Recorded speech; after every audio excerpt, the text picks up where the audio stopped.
출발 새 아침.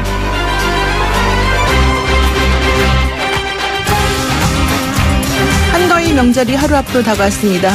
더도 말고 덜도 말고 한가위만큼만 이라는 말이 있을 정도로 한가위는 1년 중 가장 풍요롭고 가장 행복한 날입니다. 햅쌀로 밥과 술을 만들고 송편을 빚어 차례를 지낸 뒤 성묘를 하고 놀이를 즐기는 것이 기본이죠. 서당에서는 훈장이 차례를 지내기 위해 집으로 가기 때문에 학동들은 모처럼 글공부에서 해방되어 원놀이를 즐겼다고 합니다.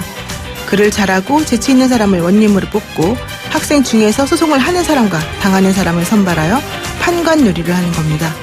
이치에 맞고 공정한 문제 해결로 누구든 납득할 수 있는 명판결을 하는 것이 관건이라고 하죠. 여와 야를 둘러싼 현재의 상황에는 녹록지는 않지만 한가위에 행해지던 원놀이처럼 현명한 문제 해결을 기대해봅니다. YTN 라디오 노영의 출발 새 아침 지금부터 시작합니다.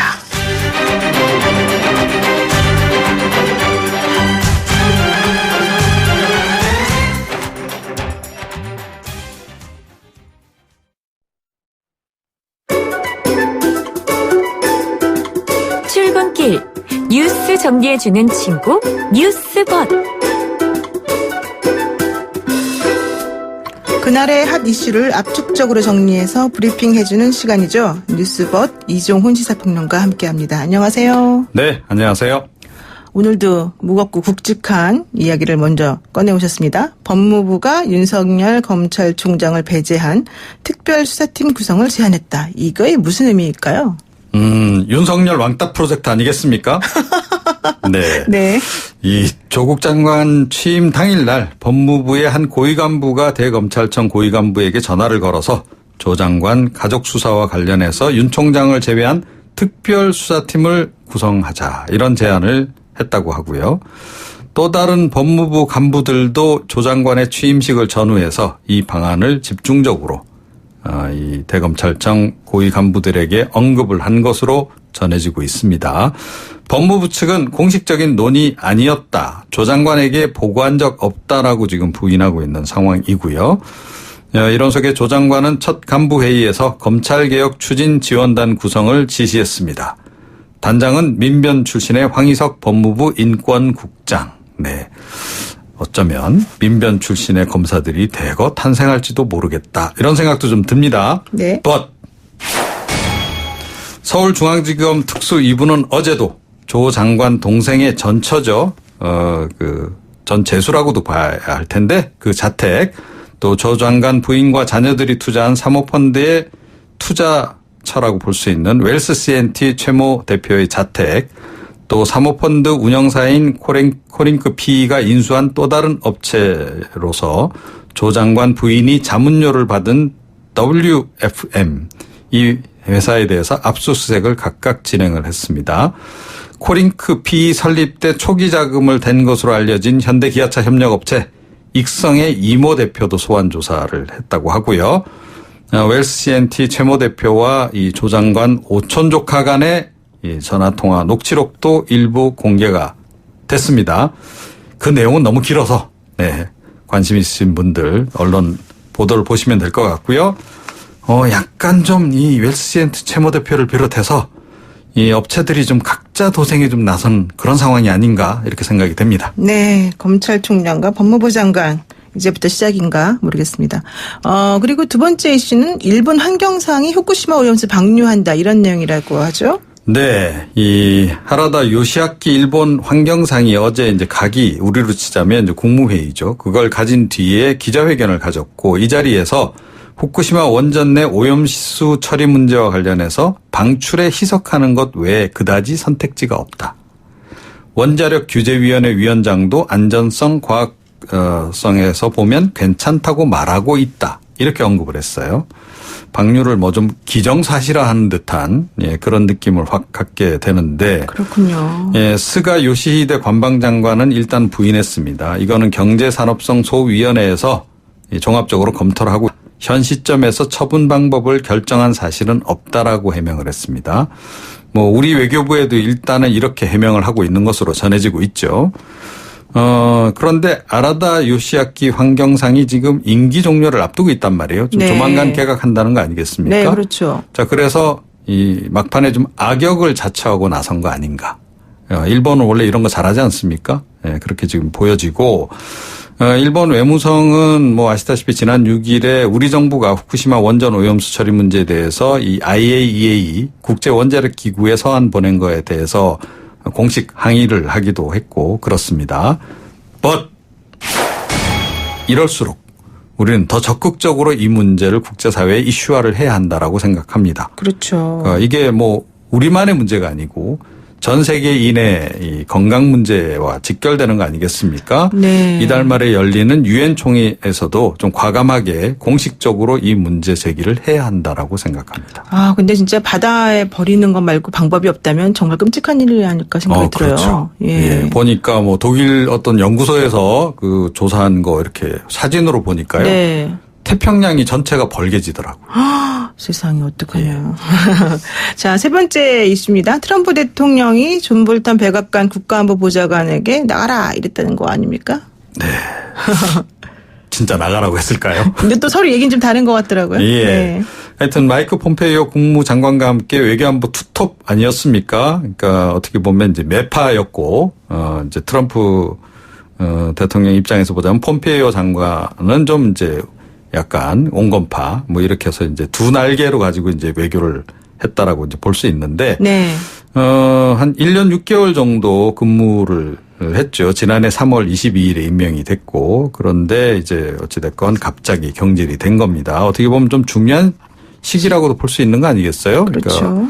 그러니까 미중 외교 협상도 지금 진행되는 국면이고, 또 뭐 이란 북한 문제도 지금 걸려 있는 상황이고, 그런데 어찌됐건 뭐 이 트럼프 대통령이 뭔가 좀 생각이 있겠죠. 트럼프 대통령이 경질 배경에 대해서 이렇게 언급했습니다. 나는 그의 많은 제안에 대해 강하게 의견을 달리했다. 나하고 요즘 말이 안 통한다. 이런 뜻입니다. 그렇군요. 그러니까 약간 문책성 인사라는 그런 의미를 좀 담은 그런 표현을 좀 썼고요.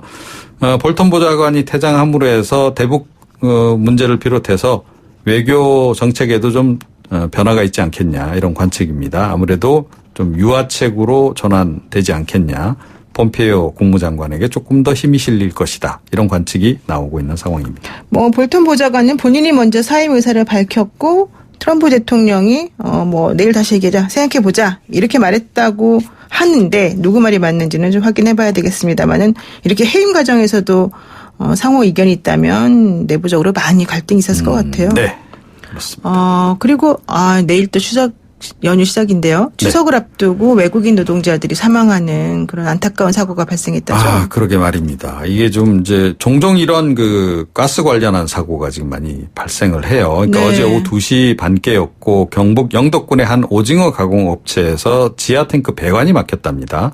자, 이걸 뚫으려고 이 회사 소속 외국인 노동자 한 명이 들어갔다 쓰러졌고, 이 사람을 구하려고 또 다른 외국인 노동자 한 명도 들어갔는데 또 마찬가지로 쓰러졌습니다. 그래서 두 사람이 이번엔 들어갔는데 이분들도 변을 당한 겁니다.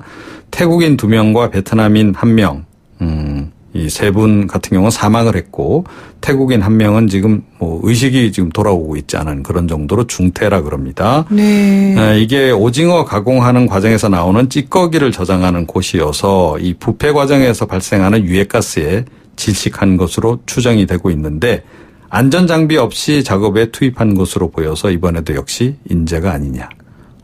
이런 평가입니다. 근데 유해가스가 있을 거라고는 당연히 예상이 될 것 같은데 그렇죠. 왜 이렇게 아무런 준비 없이 들어갔는지. 악취가 상당하지 않겠습니까? 그렇습니다. 네. 정말 안타깝습니다. 네, 오늘 말씀 여기까지 듣겠습니다. 고맙습니다. 네. 지금까지 이종훈 시사평론가였습니다. 아침을 시작하는 슬기로운 방법. 오늘 내게 이로운 뉴스. 노영희의 출발 새 아침 슬기로운 인터뷰.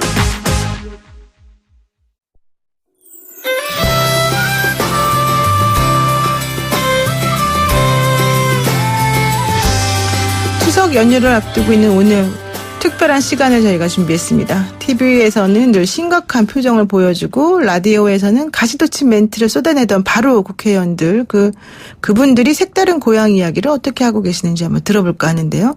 사실 저도 조금 낯설어요. 정치 얘기 말고 이분들이 어떤 추억이 담긴 고향 인터뷰를 해주실지 말입니다. 자, 여러분의 추석 이야기, 정치권에 바라는 점, 단문 50원, 장문 100원의 유료 문자 0945로 보내주시면 좋겠습니다. 여러분 0945가 뭔지 아시죠? 94.5MHz예요. 0945, 샵 0945. 자, 그럼 고향 가는 길을 더 풍성하게 해줄 특급 도우미 네 분의 이야기를 릴레이로 시작하겠습니다. 우선 무소속 김경진 의원 연결돼 있습니다. 안녕하십니까?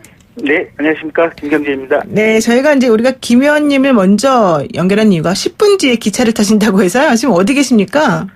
원래 어제 오후까지는 그럴 생각이었는데요. 네. 다행히 어제 저녁에 조금 일정이 좀 일찍 끝나서 마지막 기차로 내려왔습니다. 아, 광주 집에 그러셨군요. 있습니다, 지금. 예. 아, 그 어제 오늘 그 기차 타러 가셨을 때 분위기는 좀 어떻던가요? 사람들 기차 꽉 메우고 있었고요. 이제 고향 가시는 분들 어제 저녁부터 벌써 이렇게 이제 아이들이랑 같이 가시는 분들이 일부 눈에 띄더라고요, 보니까. 그렇군요. 예, 표정들도 좋고 또 광주 송정역에 내리는데 식구들 많이 마중 나와 있고 또 투석투석하고 손주들 안아주시고 그런 분들 많이 뵀습니다. 네, 그럼 첫 번째 질문. 대놓고 고향 자랑하기. 광주 자랑 좀 해주세요. 네. 그 광주 곳곳에는 이제 이 민주주의, 그러니까 1980년도에 있었던 광주 민주화 항쟁과 관련된 기록관, 사적지, 또 이 망월동 묘 여러 군데 있고요. 네. 그다음에 이제 광주가 예향이지 않습니까? 그래서 아시아 문화 전당으로 대표되는 여러 가지 예술이 살아 숨쉬는 이제 공간들이 많이 있고, 그다음에 이제 무등산이 있어서 이게 유네스코 세계 지질공원으로 지정이 됐거든요. 네. 네, 그래서 이제 이런저런 많은 내용들이 이 광주에 담겨 있습니다. 그 명절 때 이렇게 연휴가 조금 있으면 사실 요즘에는 여행 가는 거를 사람들이 좋아하지 않습니까? 네. 만약에 가을 여행으로 혹은 명절 연휴 때 잠깐 다녀오는 걸로 광주를 택했다면 어디를 추천해 주실까요?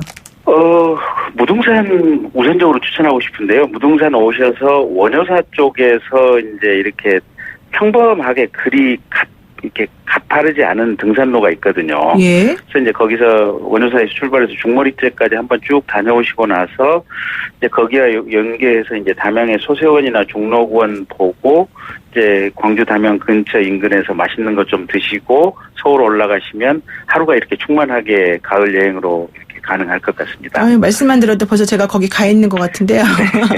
그 음식은 어떤 거를 먹으면 좋을까요? 전라도 음식 유명한데. 다 맛있어요. 다 맛있는데, 가령 이제 광주 같은 경우는 이제 소고기, 생고기도 참 맛있고요. 아, 네. 오리탕도 맛있고, 뭐 병어조림, 또 이제 즉석에서 이 고기전이라든지 생선전 전 부쳐서 주는 집들도 있거든요. 네네.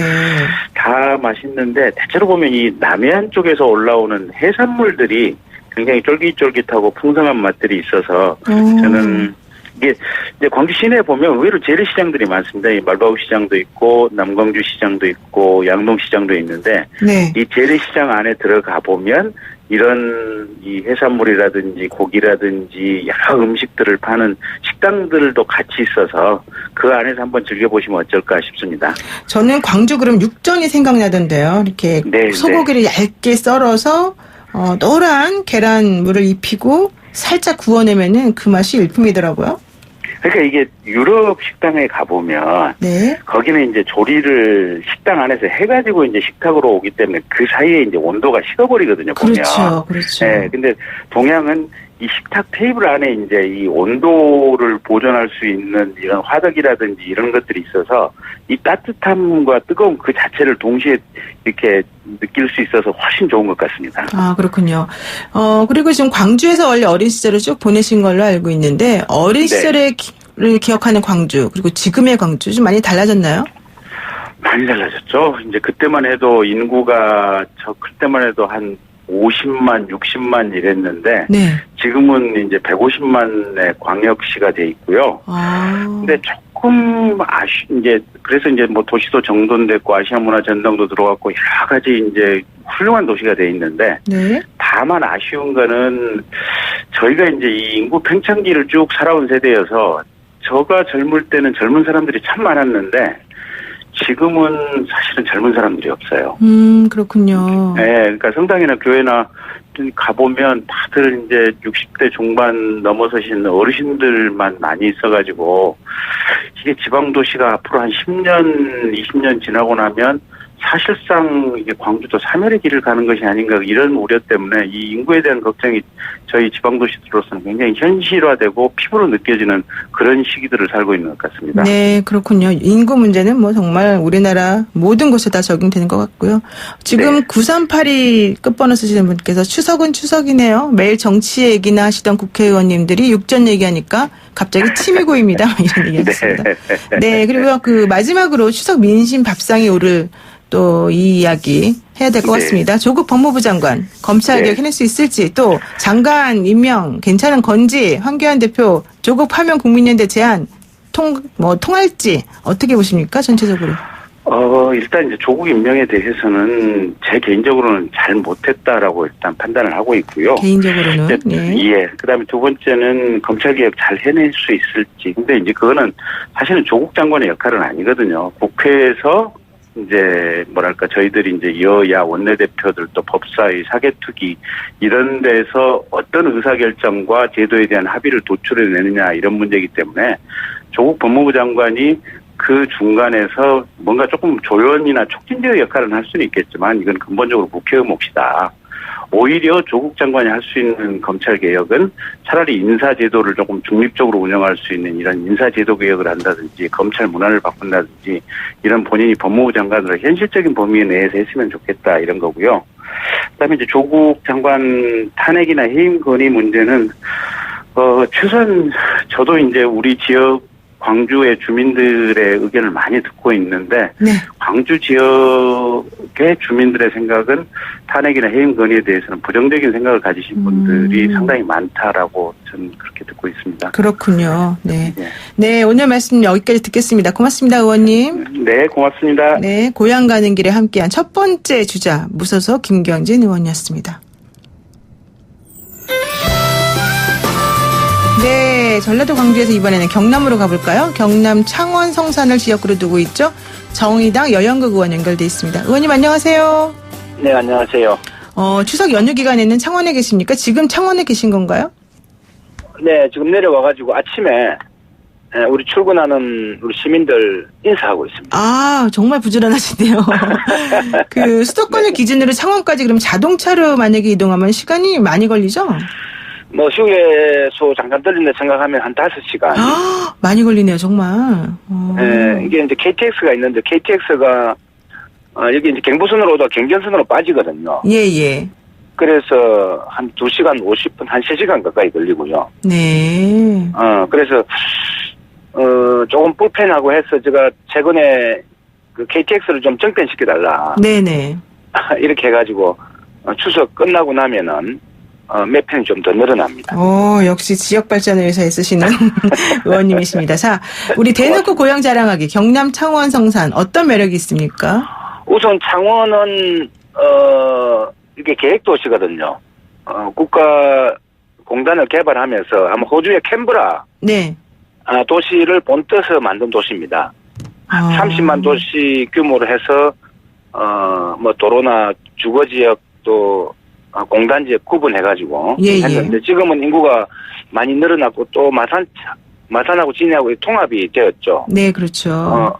그래서 과거 구 창원이 이제 창원 성산구인데요. 여기는 공단과 주거지역 그다음에 행정 이 복합적으로 어울려 있어서 어떻게 보면 신도시 같은 게 베드타운 같은 게 있지 않습니까? 네네. 그런데 전혀 그렇지가 않고 여기는 모든 것이 좀 생활 속에서 다 해결되는 뭐 그런 도시고 뭐 계획도시다 보니까 아마 전국에서 그 1인당 좀 녹지 공간 네. 이 공원 조성이 잘 되어 있는 그렇군요. 뭐 그런 좀 도시이기도 하고 또 자전거 도로 이런 게 참 잘 되어 있어서 굉장히 살기 좋은 도시입니다. 창원으로 많이 오시기 바랍니다. 네. 근데 사실 저는 창원, 성산 이렇게 되면은 그냥 공단이 좀 생각이 나고 어디 명소 네네. 이런 거는 조금 생각이 잘 안 나는데 어디 가볼 만한 좋은 곳이 있습니까? 우선 뭐 특별한 관광지 네. 이런 건 사실은 없습니다. 여기는 이제 국가 우리나라 최대 기계 산업 단지지 않습니까? 예. 그리고 한때는 굉장히 많이 번성을 좀 했는데 최근에는 이제 뭐 세계적인 경기 흐름 등등으로 인해서 네네. 좀 침체기를 좀 걷고 있는 뭐 그런 건데 뭐 여기도 오시면은 이게 바로 이제 그 마산 진해 이쪽 이제 그 바닷가하고 바로 인접해 있기 때문에 네. 바로 해양 관광은 좀 충분히 즐길 수 있고 최근에 그 마산의 로봇랜드가 네. 우리나라 최초로 이제 개장을 했거든요. 그래서 그런 좀 관광 수요들은 좀 있기 때문에 창원 공단도 한번 둘러보시고 하면 참 좋을 것 같습니다. 네, 해안도로를 따라서 또 드라이브 하면서 공단도 보고 예, 예. 좋겠네요. 예, 예. 혹시 그 시장 가보셨습니까? 장바구니 물가나 분위기는 어떻던가요? 뭐 물가보다도 장사가 안 돼가지고 제가 장사가 안 재래시장도 돼요? 가보고, 예. 네, 재래시장도 가보고 이제 대형마트도 가봤는데 대형마트는 좀 북적거리고 네. 재래시장은 너무 좀 썰렁해서 참 가서 인사드리기가 참 민망할 정도로 좀 그렇습니다. 그것은 이제 최근에 우리 창원공단의 저 경기 침체, 특히 이제 조선 뭐 자동차, 네네. 특히 기계 산업이 지금 상황이 안 좋거든요. 네.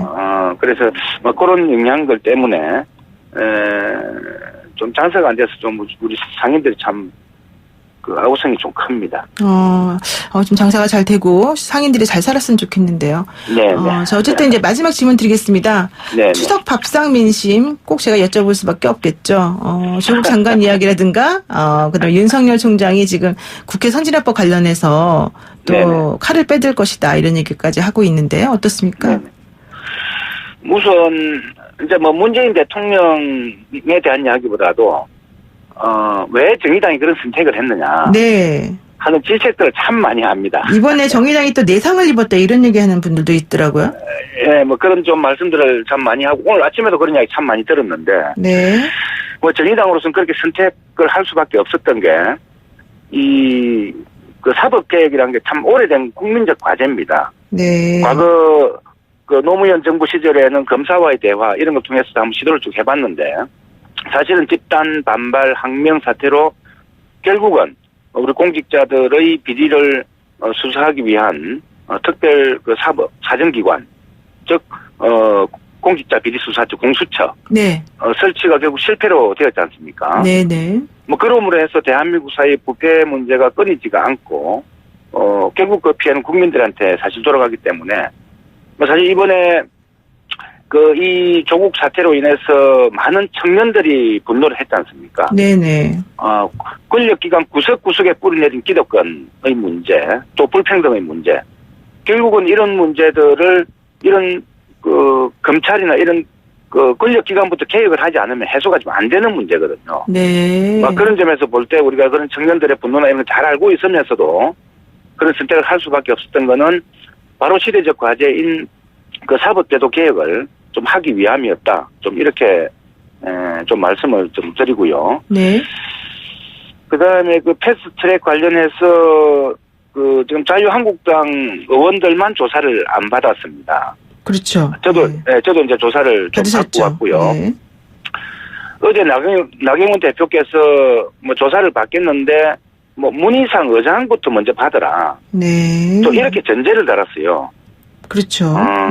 제가 이제 이전에 그 한번 제가 또 원내 대변인 맡고 있기 때문에 논평을 낸 적이 있는데 나경원 대표부터 국민 보기 부끄러우면 영등포 경찰서에는 뒷문도 있다. 뒷문이요? 조용히 다녀오시라. 이렇게 좀 말씀을 좀 드린 바가 있는데 네네. 국회의원이라고 다른 뭐 경찰 조사 안 받을 그런 권리가 있는 게 아닙니다. 국회의원 신분이 아니라 국민의 한 사람으로서 좀 조사를 반드시 받아야 된다. 또 이번에 윤석열 그 총장이 참 조국 그 후보자 관련 수사를 너무나 신속하게 또 좀 무리하게 수사했다는 이런 평도 받고 있는데 이번에 이제 자유한국당 의원들을 어떻게 조사하는지가 아마 윤석열 그 총장이 검찰로서 이 정말 균형감을 갖고 있는가 막 이런 좀 그 잣대가 되지 않을까 이런 좀 생각을 좀 하고요. 네네 그렇군요. 예. 언론가 조사를 받으라고 좀 권유하고 싶습니다. 네네. 알겠습니다. 좋은 말씀 감사합니다. 오늘 말씀 여기까지 듣겠습니다. 고맙습니다. 네, 고맙습니다. 네, 고향 가는 길 두 번째로 함께한 분은 경남 창원의 정의당 여영국 의원이었습니다. 노영의 출발새 아침 잠시 후 2부에서 세 번째 특급 도우미 만나보겠습니다. 친절한 시사, 시원한 통찰, 노영희의 출발 새 아침, 슬기로운 인터뷰.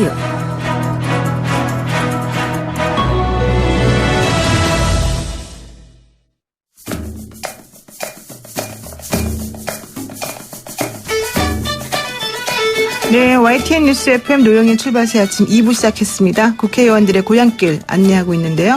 1부에서는 광주 그리고 창원 들려서 왔죠.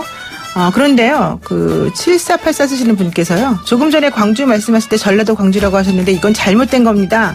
경기도 광주와 구별하기 위해서 그렇게들 말하던데, 지방자치 이후에는 광주 광역시와 전라도는 서로 다른 행정구역이죠.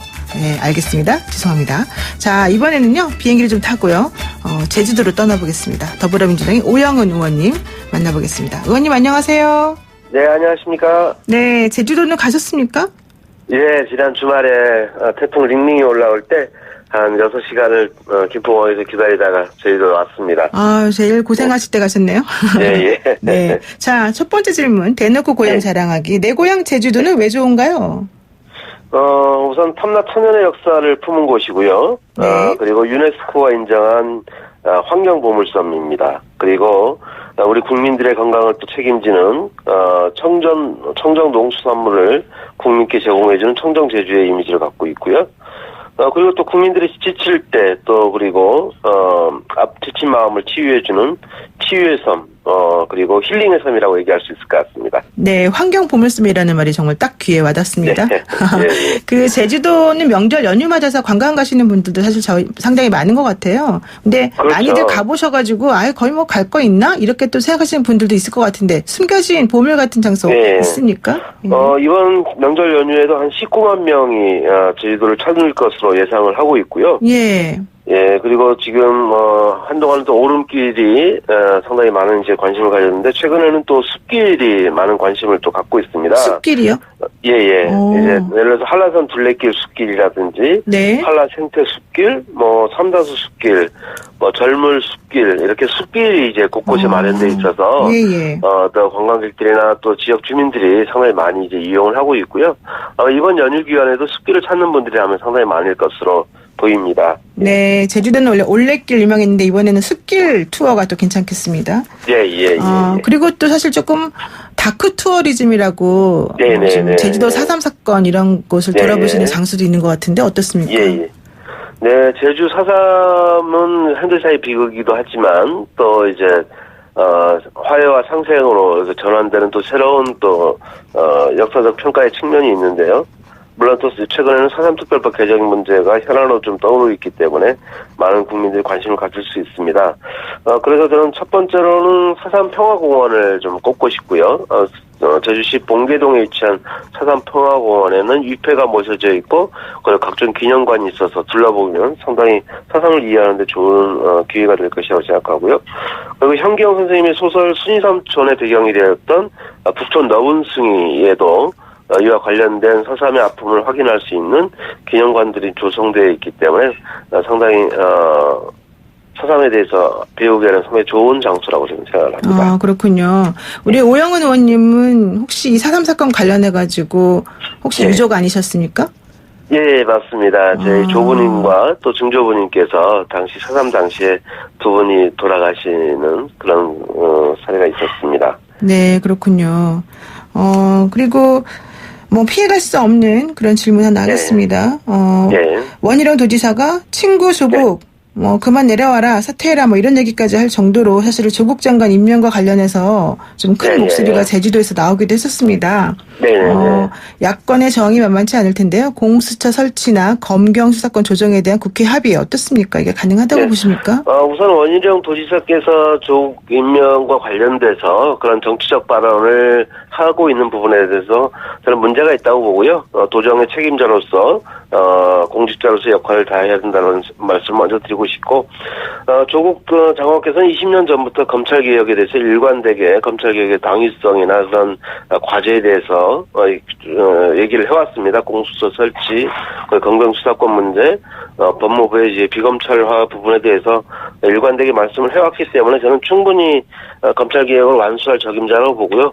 물론 야당의 이제 반발도 있겠지만은 검찰개혁을 바라는 국민들의 어떤 요구를 제대로 이해하고 일관되게 추진해 나가야 된다고 생각을 하고 있습니다. 네, 오늘 말씀 여기까지 듣겠습니다. 고맙습니다, 의원님. 네, 감사합니다. 네, 고향 가는 길에 만나본 세 번째 주자 더불어민주당 오영훈 의원이었습니다.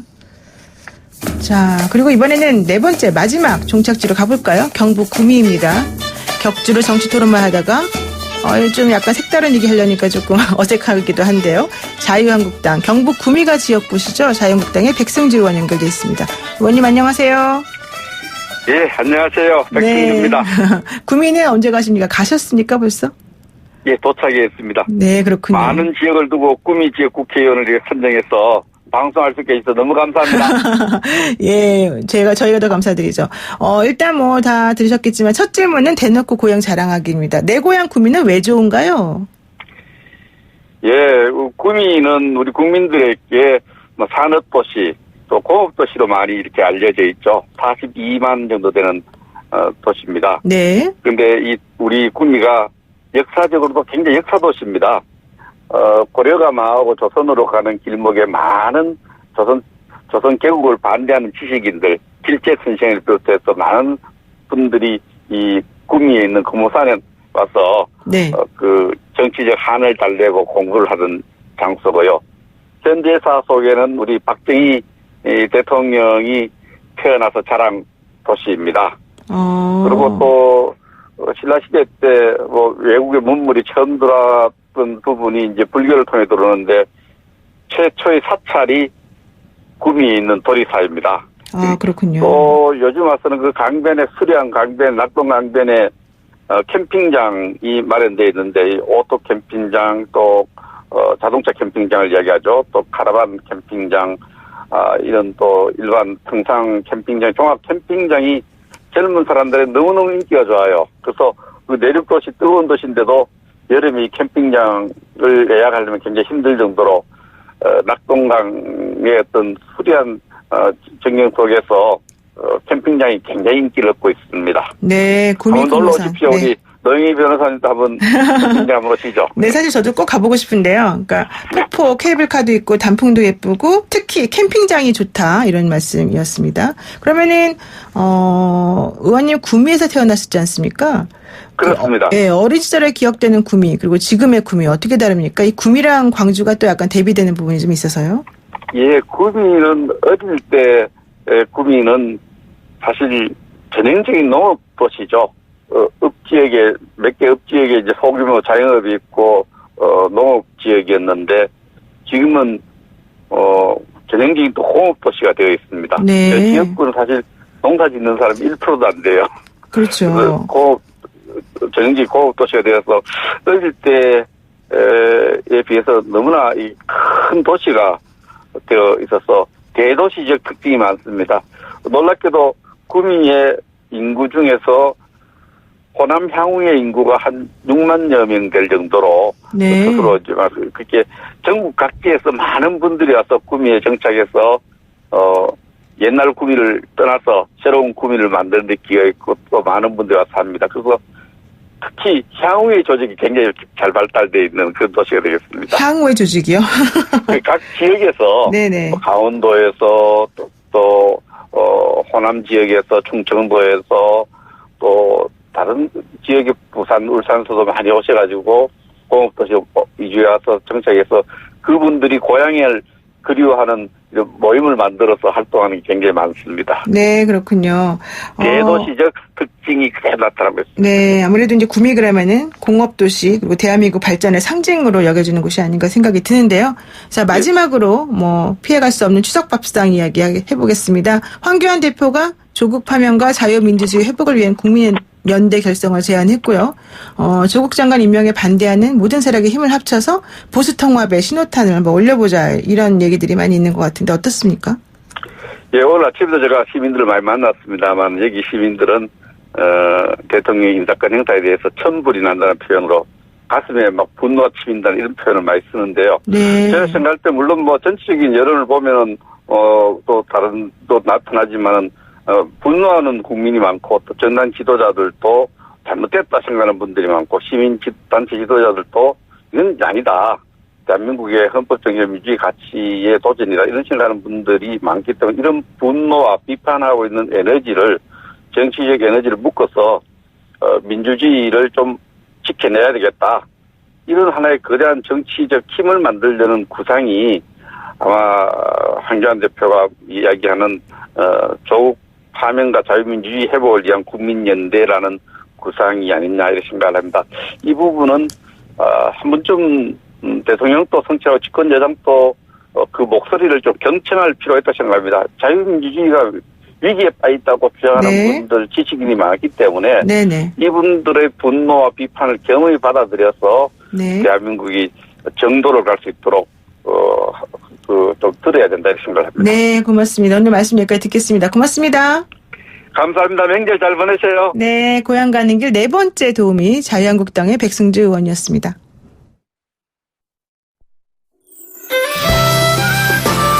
네, 오늘 국회의원들이 안내하는 고향 가는 길 어떠셨습니까? 8515 쓰시는 분하고요. 2650 쓰시는 분께서요.